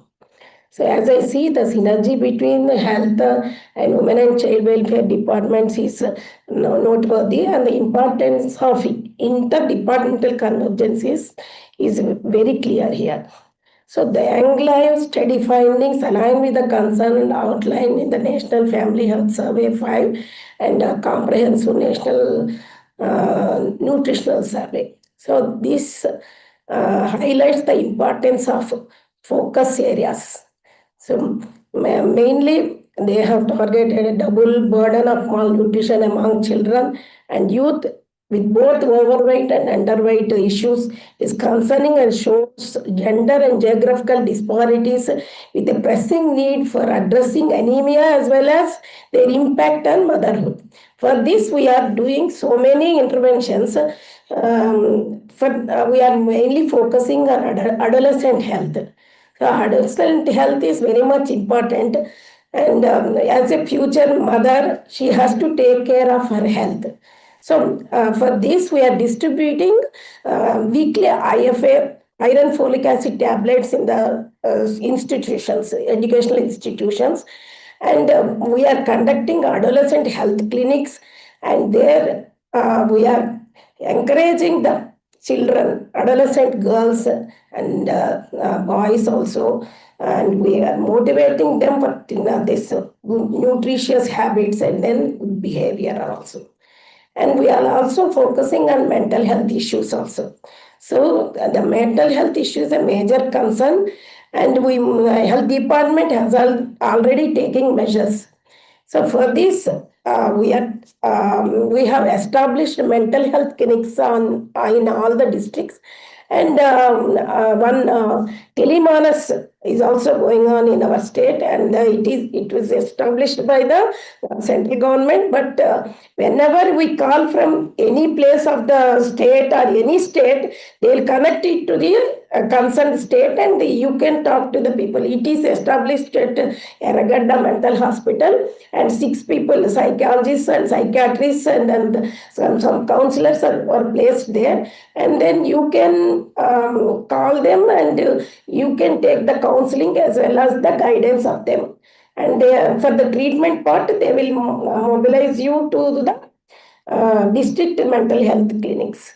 This is one thing, and then we have also integrated this mental health into perinatal mental health. So, that is pregnant women and postnatal women. They'll be suffering with anxiety, stress, and depression. To address this issue, we have integrated this mental health in perinatal mental health. So this is one thing, and then we have included some questionnaire in the maternal health card. Mother and child health card will be there. We'll be issuing when we register them at our facility. So we will be questioning them when we meet the pregnant women or the delivered women. We'll be questioning them, and then we'll find out whether they are suffering with any anxiety or depression, and we'll guide them for counseling or the treatment part to the district mental health hospitals. And on all antenatal days, we have placed one psychiatrist to attend to these cases also. That is one thing. And one more thing is that most of the 53% of the pregnant women are anemic, and adolescent girls are also anemic. So address this issue. We have developed a small module for this, and then we have trained all Anganwadi teachers, ASHA workers, and ANMs on these modules. So one thing is that when we are taking IFA tablet, we must make sure that calcium like milk or curd shouldn't be taken along with this IFA tablets, but better absorption. And there must be 2 hours gap between these two. And then we have to include vitamin C for better absorption of this IFA. So why? Because most of the girls and pregnant women are suffering with anemia due to iron deficiency. So we are focusing on this. And I take this opportunity to request the policymakers to frame initiatives and programs that adopt an integrated, convergent approach addressing nutritional deficits, mental health, and issues having a social focus on mitigating the impact of socioeconomic and geographical disparities. I want to close my speech with a small quotation. If we are to secure the future, we must first secure the well-being of our youth today through evidence, empathy, and equitable opportunity. Thank you for this opportunity. Thank you. Thank you, Dr. Sultania. So we have some time for question and answers session. So the floor is open. If you have any questions on the presentations done.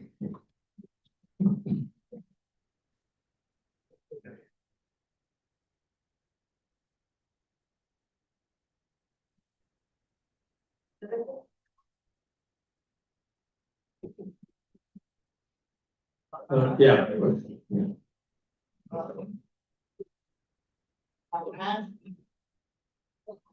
I don't know much about this live project, only a couple of days back I got the communication. Now, my first concern is the sample size representative? Is the sample size representative? Because it's such a wide areas, and this 1,000 people, how will it cover? Even for a small, for a district, it may be okay, but I don't know. And what is the conclusion which we take home from this attending this function? You see, there are bound to be differences between the one round and the second round. You see, because there's a difference. You take one sample in one village, another village, they will be different. But is there any conclusion which is coming out of this 2 hours we have spent on this? And what is the logic? Finally, what is the conclusion and what is the logic and what is the policy conclusion? You have suggested several policy measures. Is it coming out of this? Or definitely, we have to improve the quality of education. We know that. Because our children, when they reach 5th class, they are not able to read the 2nd class text.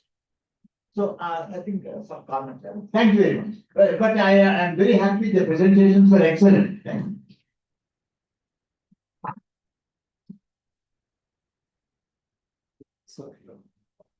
Yeah, sampling.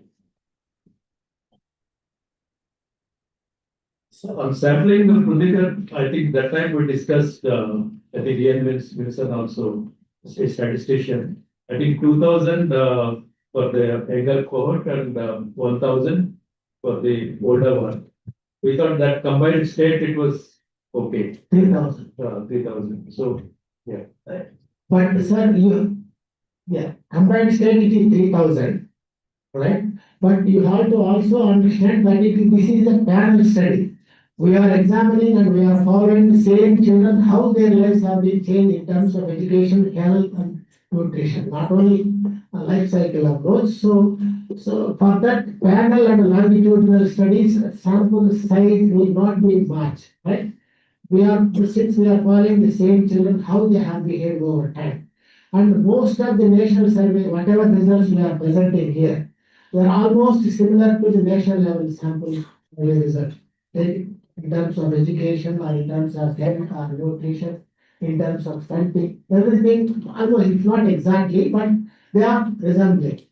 So I don't know. The point is, when studies like this actually tell you trends over time.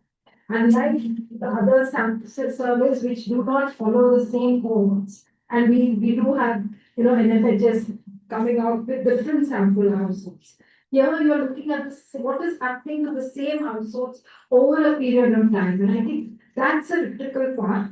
The preliminary findings today are not meant to be conclusive because they're only descriptive. But we have, like Professor Mahendra started in the morning by saying we have a lot of other papers, research papers which use regressions, etc., and are different models to actually look at, for example, how factors such as stunting in childhood.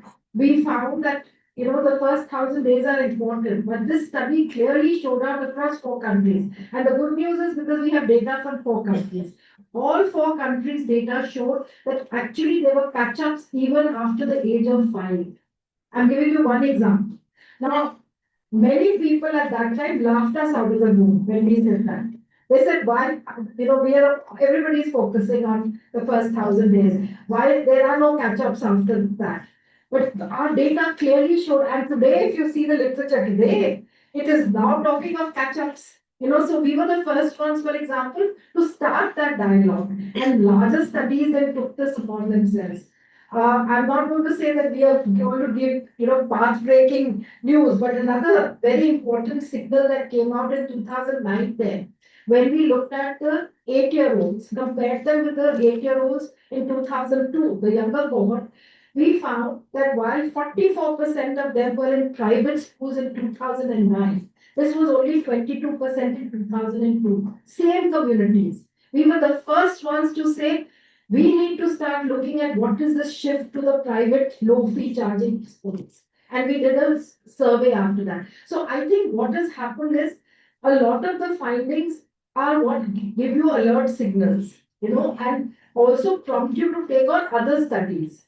And I think what is very important to understand is this session today is only descriptive statistics. So we are not even gone into looking at multivariate associations, etc., or any regressions. But in the next 2 months, we will do a much more research analysis, and we will be looking at, for example, Dr. Reddy just today talked about maternal education and how it's impacting even later labor market outcomes and other outcomes. The whole fact that there is Professor Wesley talked about reading comprehension being at the same level, and even in combined AP Telangana, there is no advancement at age 22, even though they've gone to higher education. Now, that is extremely surprising.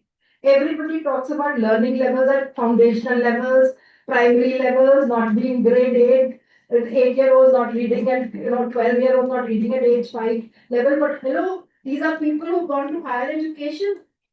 Their reading comprehension is as bad as it was at 15. We have something to wake up about. I find this extremely alarming. Even child marriage is question. We do have the date of, birth as well as date of marriage, and other studies don't have that. We also collected data of marriage, and also they have evidence with cost and all this. Then they get pregnant.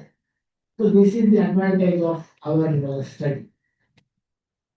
So in fact, a very interesting thing that came out was, like Dr. Reddy just said, we found that for the older cohort, we were really surprised when we found that in the combined 2 states, when we looked at it, more than a third of the population were already married by the time they were 19. Yeah. Now that did not even match any of the national surveys that were being done. Why? Because this data doesn't lie. We are going back to the same households. And we said, now let's look at the data more carefully. So we then looked at the census data, because you need to look at larger data sets, but this data alerts you to certain trends, and then we decided to look at hotspots in the country where there was much more of child marriage happening and how the government then responded by looking at. And today you see this round, you can see if you're comparing the 24-year-olds, definitely there is almost 50% less child marriages now. So certain actions have been taken. Still happens, I think.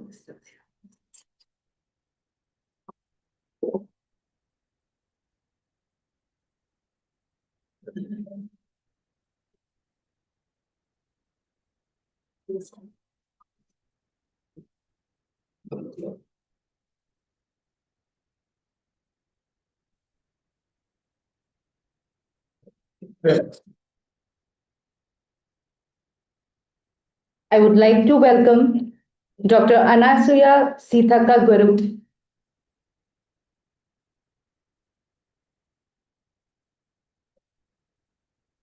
Dr. Seethakka is the Honorable Minister for Panchayat Raj and Rural Development, Rural Water Supply, Women and Child Welfare Department, Government of Telangana. Dr. Seethakka was elected to Andhra Pradesh Legislative Assembly in 2009 and Telangana Legislative Assembly in 2018 from the Mulud Assembly constituency. She was appointed as the General Secretary of All India Mahila Congress in June 2018 and in August 2019 became the state in charge of Chhattisgarh Mahila Congress. Dr. Seethakka holds a doctoral degree in political science. I welcome you, ma'am.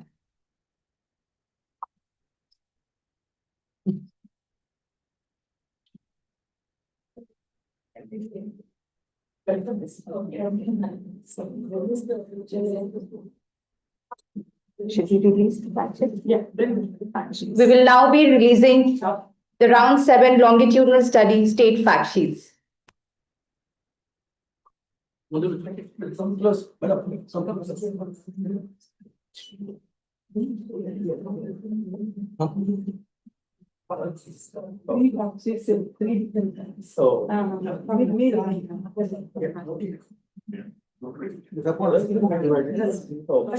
Like this.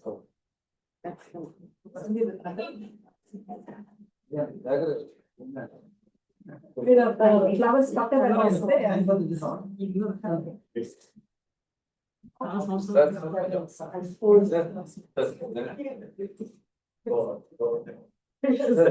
instead of paper and all that.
Ma'am, may I now request you to please deliver your keynote address?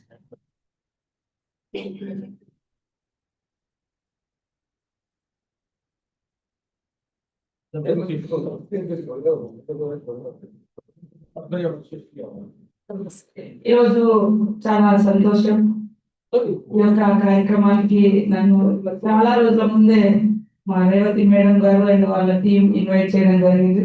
But unfortunately నేను వేరే programs తో engage అవడంతో late గా రావడం జరిగింది. మళ్ళీ ముందుగా వెళ్ళాల్సి వస్తున్నందుకు sorry for the delay and ముందుగా వెళ్ళడం నాకు బాధ అనిపిస్తుంది. ఎక్కువ నేను కూడా స్టూడెంట్నే, ఎక్కువ మీతో ఇంటరాక్ట్ అవ్వడం, మీరు చెప్పేది అని వినాలని ఉంది. బట్ వేరే ప్రోగ్రామ్స్ తో ఎక్కువ టైం గడపలేకపోతున్నా. Centre for economic and social studies ఆధ్వర్యంలో ఈ రోజు ఈ యొక్క కార్యక్రమాన్ని ఏర్పాటు చేసి మనల్ని అందరినీ మరి ఇక్కడ కూర్చోబెట్టినటువంటి రేవతి మేడం గారికి, అదేవిధంగా మహేంద్ర దేవ్ గారికి, రేణు సింగ్ మేడం గారికి, అదేవిధంగా రెడ్డి గారికి, మజా గారికి, ఇక్కడ ఈరోజు మీ యొక్క స్టడీస్ అన్ని కూడా ముందుకు తీసుకొచ్చి మరి బుక్స్ రూపంలో కూడా కొన్ని వచ్చినాయి. అదే విధంగా కొంత సెమినార్ కండక్ట్ చేసి కొన్ని పేపర్స్ కూడా అంటే ప్రజెంటేషన్ చేసారు. చాలా నేను వస్తుంటే కొన్ని చూసిన మేడం. అంటే మీ స్టడీస్ లో ఎక్కడెక్కడ ఎడ్యుకేషన్ లో ఎంత పర్సెంట్ యంగ్ ఏజ్ లో ఎలా అంటే హెచ్చు తగ్గులు ఉన్నాయి, ఎక్కడ రీచ్ అయ్యారు, ఎక్కడ లో పర్సెంటేజ్ ఉంది ఎడ్యుకేషన్ లో, ఎంప్లాయ్మెంట్ లో, హెల్త్ లో, అవన్నీ కొన్ని పాయింట్స్ నా దగ్గర అంటే మన వాళ్ళు స్టడీ చేసినాయి చూసినప్పుడు వాస్తవానికి ప్రభుత్వాలకు కూడా ఇలా ఎక్కడ ల్యాబ్స్ ఉంది, ఎక్కడ మనము ఇబ్బందులలో ఉంది సొసైటీ అనేది మనం ఇచ్చే స్టడీస్ని బట్టి బడ్జెట్ కూడా అలొకేషన్ అవుతూ ఉంటుంది. బడ్జెట్ అలొకేషన్స్ ద్వారా మనం ఫేస్ చేసేటువంటి సమస్యలను కూడా మరి పరిష్కరించుకోవడానికి మన యొక్క స్టడీస్ చాలా అవసరం. వాస్తవానికి రీసెర్చ్ స్కాలర్స్ కానీ ఇలా ప్రత్యేకంగా కొన్ని సబ్జెక్ట్స్ ఎంచుకొని స్టడీస్ చేసి ముందుకు తీసుకురావడం మూలంగానే గవర్నమెంట్ కూడా కొన్ని స్పెషల్ ప్యాకేజెస్ లేదా స్పెషల్ పాలసీస్ తీసుకొచ్చి సమాజంలో ఉండేటువంటి అంతరాలను లేదా ఇబ్బందికరమైనటువంటి సిచ్యువేషన్స్ కూడా మనము తగ్గించుకోవడానికి స్కోప్ ఏర్పడుతుంది. ఈరోజు మన సంస్థ నుంచి అలాంటి స్టడీస్ చాలా సుదీర్ఘంగా ఏర్పాటు చేసి యంగ్ లైఫ్ ఏదైతే ఉందో దాంట్లో స్పెసిఫిక్ గా ఈసారి మీరు చేసినటువంటి స్టడీస్ ను మేము కూడా రూరల్ డెవలప్మెంట్ మినిస్టర్ గా నాకు కూడా చాలా అవసరం. మీతో ఎప్పటికప్పుడు అందుబాటులో ఉండి కమ్యూనికేట్ చేసుకుంటూ మీరు ఇచ్చేటువంటి మంచి సజెషన్స్, మీరు ఇచ్చేటువంటి పర్సంటేజ్ ఆఫ్ డిఫరెన్షియేషన్ ఏదైతే ఉందో దాన్ని మా బడ్జెట్ లో కూడా ఏర్పాటు చేసుకొని ప్రాబ్లమ్స్ రాకుండా ఖచ్చితంగా ఈ యొక్క స్టడీస్ బేసిక్ గా కూడా మేము వాడుకోవడానికి ఇవన్నీ కూడా ఉపయోగపడతాయి. ఇలాంటి స్టడీస్ నేను ఇప్పుడు ఫస్ట్ టైం చూస్తున్నా ఇక్కడ డైరెక్ట్ గా ఇందులో పార్టిసిపేట్ చేస్తూ education learning in Telangana, education and learning in Telangana, ఇట్లా పిల్లలను వాళ్ళలో ఎలా ఉంది, ఎంత పర్సెంట్ ఏ ఏజ్ లో ఏ క్లాస్ లో వాళ్ళు తక్కువ ఉన్నారు ఎక్కువ ఉన్నారు అనేది కూడా చూస్తూ ఉంటే ఎక్కడ మనం ఫోకస్ పెట్టాలి అనేది కూడా మాకు తెలుస్తూ ఉంది. సో ఈరోజు దీనికంటే ముందు మీరు చాలా విషయాలు మాట్లాడుకొని ఉంటారు. నేను మిడిల్లో వచ్చేసరికి మేడం నాకు చాలా ముందు చెప్పిండ్రు, కానీ నేను బిజీ స్కెడ్యూల్స్ తోటి ఎక్కువ దీని మీద కాన్సన్ట్రేట్ చేసి ఏమేమి ఉన్నాయి ఇందులో అనేది ఎక్కువ చూడలేకపోయినా health, nutrition and well being in Telangana ఇది కూడా చాలా చాలా అవసరం. నిన్ననే మేము మా మహిళా శాఖ నుంచి సంక్షేమ శాఖలో 14 to 18 years అమ్మాయిలు ముఖ్యంగా ట్రైబల్ ఏరియాలో పౌష్టికాహారం అందక ఇబ్బంది పడుతుంటే ఒక 3 ఆస్పిరేషనల్ డిస్ట్రిక్ట్స్ లో వాళ్ళకు బలవంతకమైనటువంటి ఫుడ్ను చిక్కీల రూపంలో తయారు చేసి ఇస్తున్నాం. ఆ ఏజ్ లో వాళ్ళు పీరియడ్స్ టైంలో ఎక్కువ లూజ్ అయిపోయి బ్లడ్ లూజ్ అయిపోయి హెల్తీగా ఉండకుండా అనారోగ్యం పాలవుతుంటారు.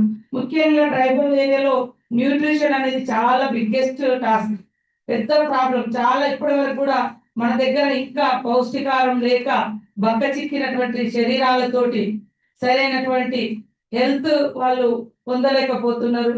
ఎడ్యుకేషన్ లోకి వచ్చినా కూడా క్లాస్ రూమ్ లో కూర్చున్నా వాళ్ళు వినాల్సినటువంటి సబ్జెక్ట్ మీద కూడా కాన్సన్ట్రేట్ చేయలేకపోతున్నారు. అట్లా ఎనిమిక్ గా తయారైపోతున్నారు. సో దీంట్లో కూడా ఖచ్చితంగా మేము మీరు ఇచ్చినటువంటి స్టడీస్ నుంచి ఇంకా మా శాఖలో, ఎందుకంటే అంగన్వాడీ సెంటర్స్ ను కూడా నేనే చూస్తా ఉన్నా.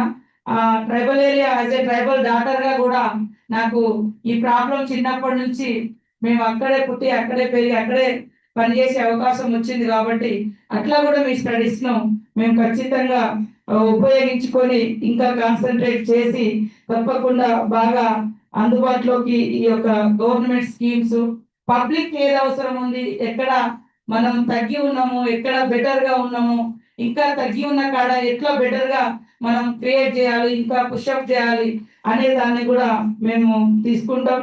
అదే విధంగా వర్క్ అండ్ ఫ్యామిలీ ఈ యొక్క లైఫ్స్ అనేది తెలంగాణలో ఈ ఉసిరికాయ చూసినప్పుడు నాకు చాలా సంతోషం అనిపించింది.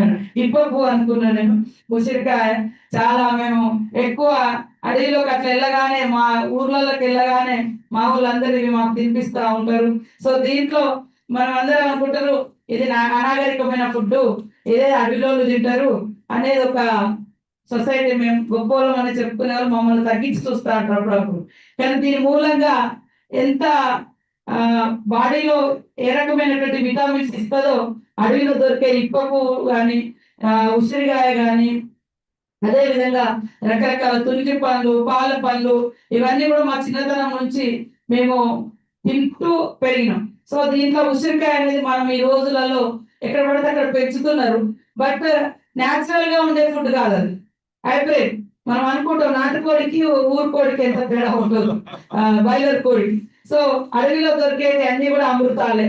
కాబట్టి ఈ అమృతాల మీద మళ్ళీ మళ్ళీ మన డిపార్ట్మెంట్ నుంచి ఇంకా స్టడీ చేసి వాటిని కోల్పోకుండా ఈ రోజులలో, అంటే నేను ఉన్న విషయం చెప్తున్నా, వాస్తవాల మీద ఆధారపడి మంచి స్టడీస్ వస్తేనే సైంటిఫికల్ గా ఉంటుంది. న్యాచురల్ గా దొరికే వాటిలలో మెడిసిన్ ఉండదు, సైడ్ ఎఫెక్ట్స్ ఉండవు. కానీ ఏదో టేస్ట్ కోసం రకరకాల మనం తయారు చేసుకొని బయట తింటా ఉంటాం. కానీ సైమల్టేనియస్ గా అదొక జబ్బును కూడా క్రియేట్ చేస్తుంది. గతంలో ఎన్నో లేని రకంగా ఈ జనరేషన్ లో రకరకాల కొత్త జబ్బులు చూస్తున్నాం. పిట్టల్లాగా రాలిపోతున్నారు. కళ్ళ ముందే మంచి యాక్టివ్ ఉంటారు, వెంటనే అక్కడ హార్ట్ అటాక్ లేకుంటే ఇంకోటి వచ్చి చనిపోతుంటారు. దీని అంతటికి కూడా మనం తీసుకునేటువంటి తిండి కూడా ఒక కారణం. కాబట్టి బలమైన ఫుడ్ అంటే కేవలం హోటళ్లలో దొరుకుతుందని కొందరు అనుకుంటారు, కానీ ఊర్లలోనే దొరుకుతుంది, మన పిల్లలలో మన ఇంటి ముంగటనే దొరుకుతుంది. సో అలాంటి స్టడీస్ కూడా ఈ రోజు హెల్త్ కాన్సెప్ట్ తోటి ఖచ్చితంగా మనము అందించాల్సిన అవసరం ఉందని తెలియజేస్తూ, మరి ఈ రోజు ఒక గొప్ప అవకాశాన్ని మీతో షేర్ చేసుకునేటువంటి ఛాన్స్ నాకు ఇచ్చిండ్రు. తప్పకుండా నేను కూడా గవర్నమెంట్ లో ఒక బాధ్యతాయుతమైనటువంటి పోస్ట్ లో ఉన్నా కాబట్టి మీరు చేసినటువంటి స్టడీస్ ను మా మా క్యాబినెట్ వాళ్ళకు కూడా తెలియజేస్తాం. ప్రభుత్వంలో కూడా ఇవన్నీ ఒక భాగస్వామ్యం అయ్యే విధంగా మీ స్టడీస్ ను మేము తీసుకుంటాం. ఎప్పుడు కూడా ఏ గవర్నమెంట్ అయినా వాస్తవానికి జెన్యూనిటీ ఉండాలంటే ఇలా గ్రామీణ ప్రాంతాల నుంచి వచ్చినటువంటి స్టడీస్ తోటి మరి పాలసీలు రూపొందిస్తే కరెక్ట్ గా మనం అడ్రస్ చేయగలుగుతాం. ఎలాంటి ప్రాబ్లం ఉంది, దానికి ఏం చేయాలి అని, ఎంత పర్సెంటేజ్ ఉంది అనేది కూడా మనము దాన్ని బయటికి తీసుకురాగలుగుతాం. సో నాకుండే నాలెడ్జ్ వరకు నేను ఇది అనుకుంటున్నా. ఎందుకంటే నేను లోతుపాతుల్లోకి ఈ మీటింగ్కి వచ్చే ముందు కూడా ఎక్కువ కాన్సన్ట్రేట్ చేయలేకపోయినా. మేడం చాలా బుక్స్ మాకు పంపించారు, కానీ నేను ఈ మధ్య మొత్తం ఊర్లలోనే ఉండడంతో కొంత డీప్ గా స్టడీ చేయలేకపోయినా.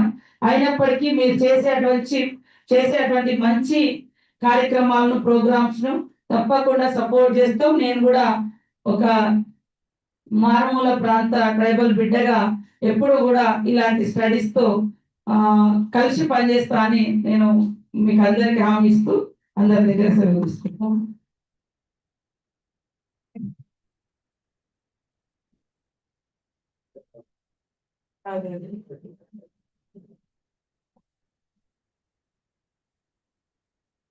Thank you, ma'am. Thank you so much, ma'am. May I now request Professor Mahendra Dev to conclude this session with your remarks?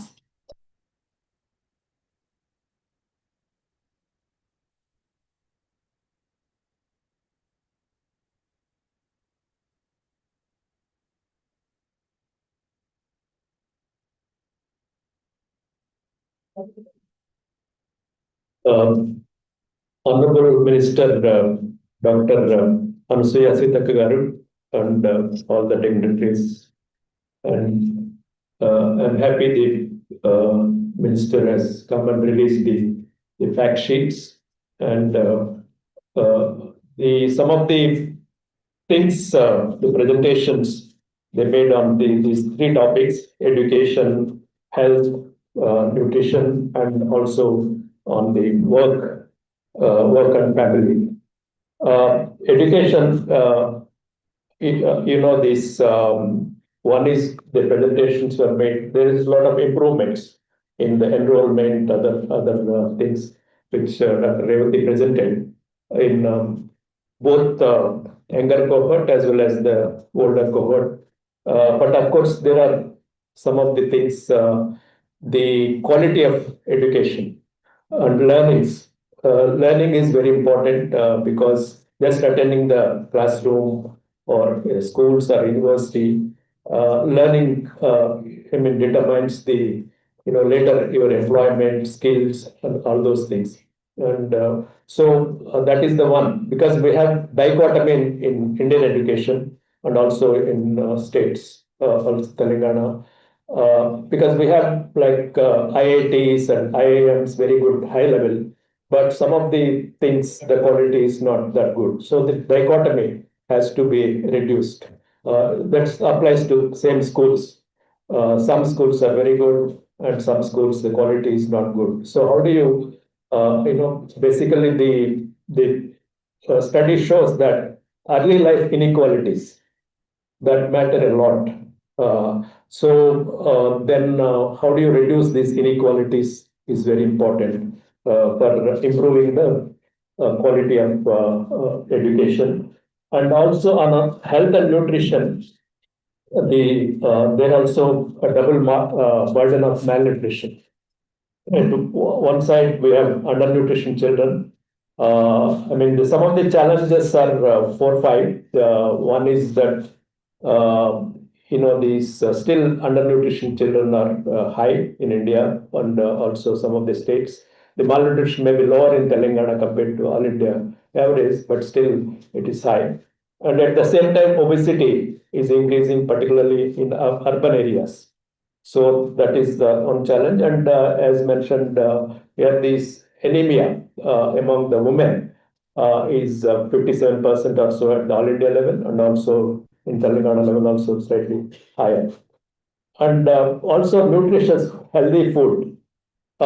In fact, some of the studies showed that even FAO study that about 56% of Indians can't afford healthy diet, eggs and other things, because even pulses and all.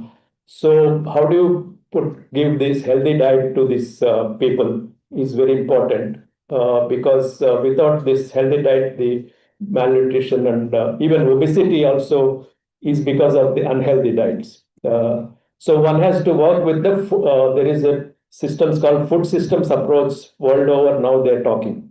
Food systems approach is from production to consumer. Value chains and others. How do you work with government and others, with industry, to produce healthy food?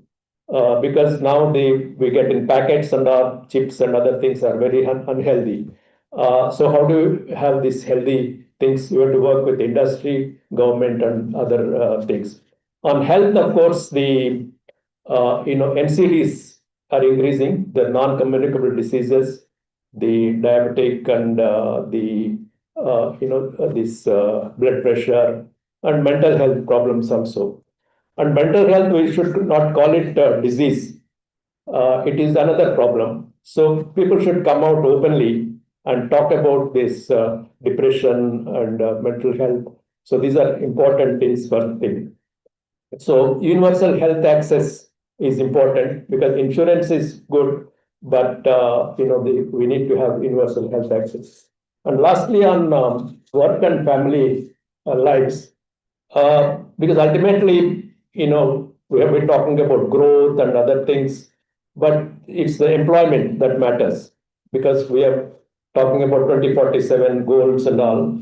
But how do you create, along with the high growth, the employment creation, particularly the quality?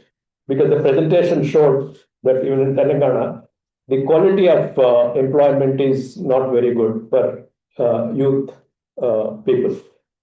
They are working in several things, but there is no job guaranteed, all contract things, and the quality of work is very important. It will come, of course, over time.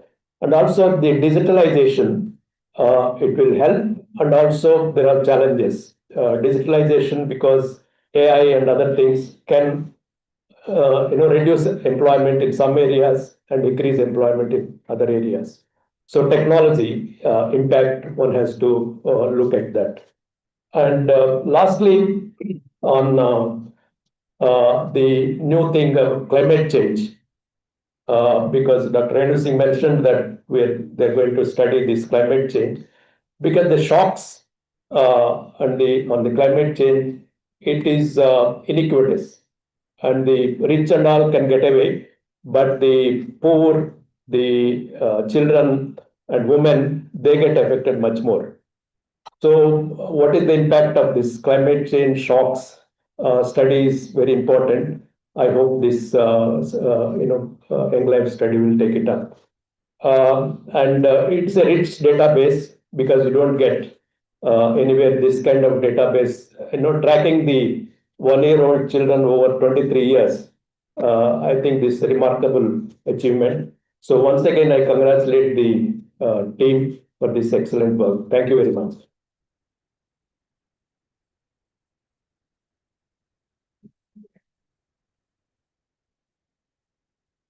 Thank you so much, sir, for summing up the session. May I now request Dr. Jadhav to kindly give the vote of thanks.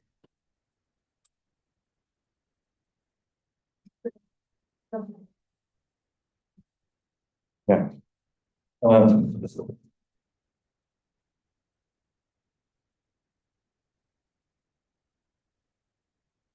Respected chief guest, guest of honor, chairperson, the board members of CESS, esteemed invitees, colleagues and friends. Good afternoon to all of you, and thank you for coming here at a large number. My name is Dr. Jadhav Chakradhar. I'm a faculty of economics at Center for Economic and Social Studies, Hyderabad, also the part of Young Life STEAM project. On behalf of Center for Economic and Social Studies, our esteemed director, Professor E. Revati, Dr. Pudvikar Reddy, and Dr. Renu Singh, and the teams from Young Lives India and the CESS team, it is my honor and privilege to deliver the vote of thanks on the occasions of the launch of the Factsheets, well-being of the youth people in Telangana, which is outcome of the 7th round, Young Lives project. First and foremost, we sincerely thank our today's chief guest, Dr. Anasuya Seethakka Garu, Honorable Chief Minister for Panchayat Raj, Rural Development, Rural Water Supply. Oh, sorry. Sorry.